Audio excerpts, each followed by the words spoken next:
11 months ago, I inherited a mess, and I'm fixing it. The price of a Thanksgiving turkey was down 33% compared to the Biden last year.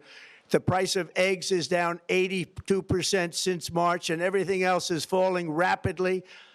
And it's not done yet, but boy, are we making progress. You will see in your wallets and bank accounts in the new year, after years of record-setting falling incomes, our policies are boosting take-home pay at a historic pace.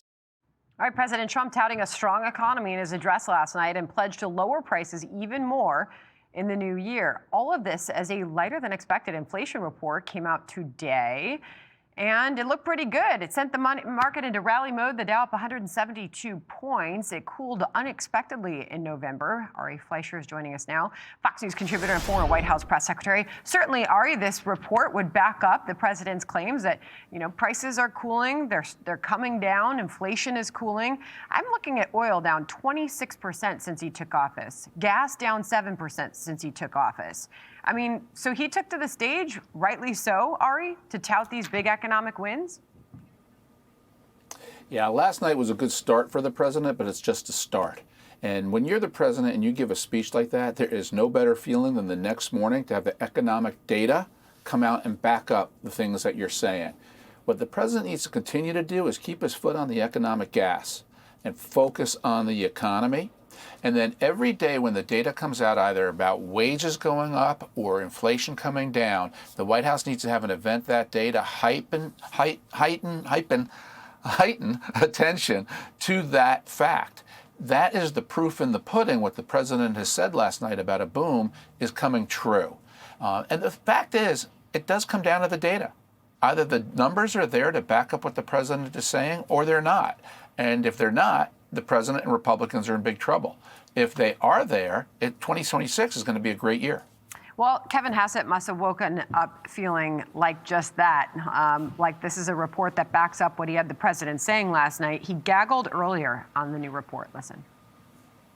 It was just an absolute blockbuster report. Don't forget, that's where we were last time. In President Trump's first term, we were growing in the 3% range, and we had inflation in the 1% range. And it looks like that's where we are again. So I think that I'm not saying we're going to declare victory yet on the price problem, but this is just an astonishingly good CPI report. But the problem is, while there are so many wins that they can tout on the economy, there does seem to be a disconnect with what we're seeing in consumer confidence, for example. Consumer confidence since President Trump took office is down 16%. I print up the sheet from the Brain Room every single day, Ari.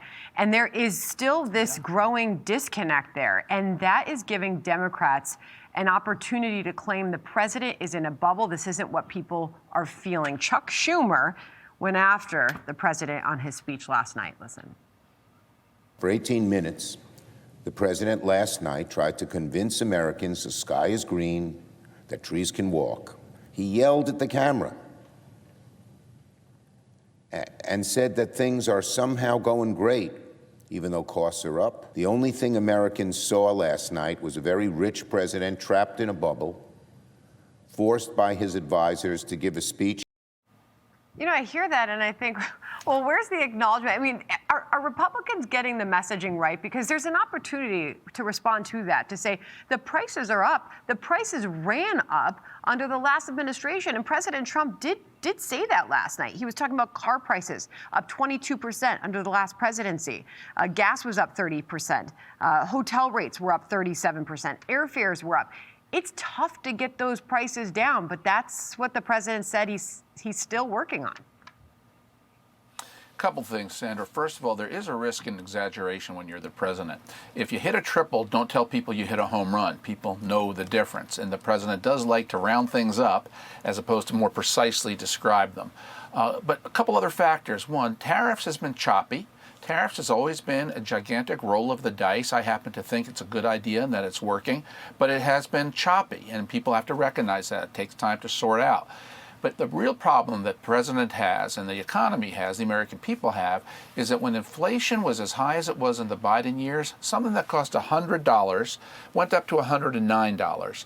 Inflation is really coming down now, but it's still going up. Now it went up to $112. So people remember it used to be at $100, And even though it's going up slower now under President Trump, that jump still took place when it went to $109, and we're all living through that. Some things are coming down and making up for that $9, gasoline, energy, eggs. There are things that are coming down, but not everything. And that's why so much of this is going to come down to the reality of 2026. Will it be a boom? Will people's wages grow faster than their expenses? That's the real answer to the affordability issue. If you can't get prices down because of the Biden inflation, you've got to get wages higher. And I think because of the tax cut, there's a real chance that that'll happen. Amen. That's exactly what Jerry Baker from the Wall Street Journal was saying when he was sitting here yesterday. If they can just focus on incomes and wages and get those moving up, doesn't matter if prices don't come down. Affordability still goes up. Ari, I've never known you to make it through a segment without a baseball reference. Love it. Although we're in Little League in my house, those triples can still easily turn into home runs, Ari. Thank you so much. Good to see you. Happy holidays. Hey everyone, I'm Emily Campagno. Catch me and my co-hosts Harris Faulkner and Kaylee McEnany on Outnumbered every weekday at 12 p.m. Eastern, or set your DVR.